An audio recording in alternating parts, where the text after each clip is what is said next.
10 दिनों की रस्में पूर्ति। यदि पुत्र न हो तो कौन कर सकता है?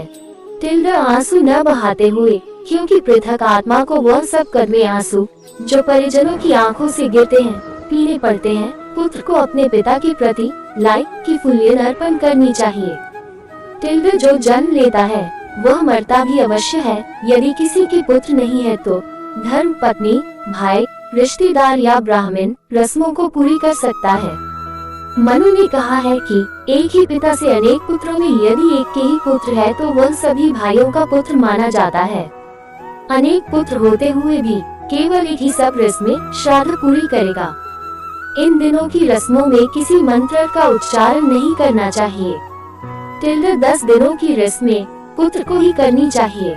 यदि सबसे बड़ा पुत्र का मरण हो जाता है तो पिता जो अभी जीवित है मोह विवश रस्म को पूरी नहीं कर सकता।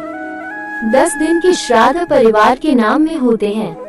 यदि पिता की संपत्ति का बंटवारा हो चुका है तो 10 दिन की रस्में श्राद्ध एक ही पुत्र द्वारा होंगी, परंतु वार्षिक श्राद्ध सब भाई अलग अलग करेंगे। पुत्र श्रद्धा पूर्वक 10 दिनों की रस्मों की पूर्ति में एक समय भोजन, जमीन पर सोना और शुद्ध आचरण रखेगा।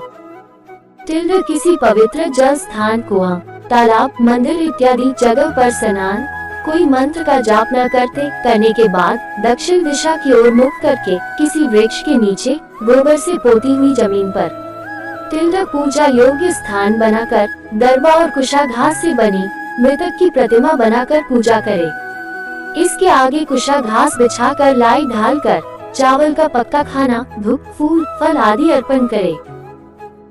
इसी तरह 9 दिनों तक करते हुए 10वें दिन पूरी हजामत बनवाकर पीले वस्त्र धारण कर मासा के लड्डू और सामग्री के साथ पूजा करते हुए मुक्त आत्मा की शांति के लिए प्रेरणा करें।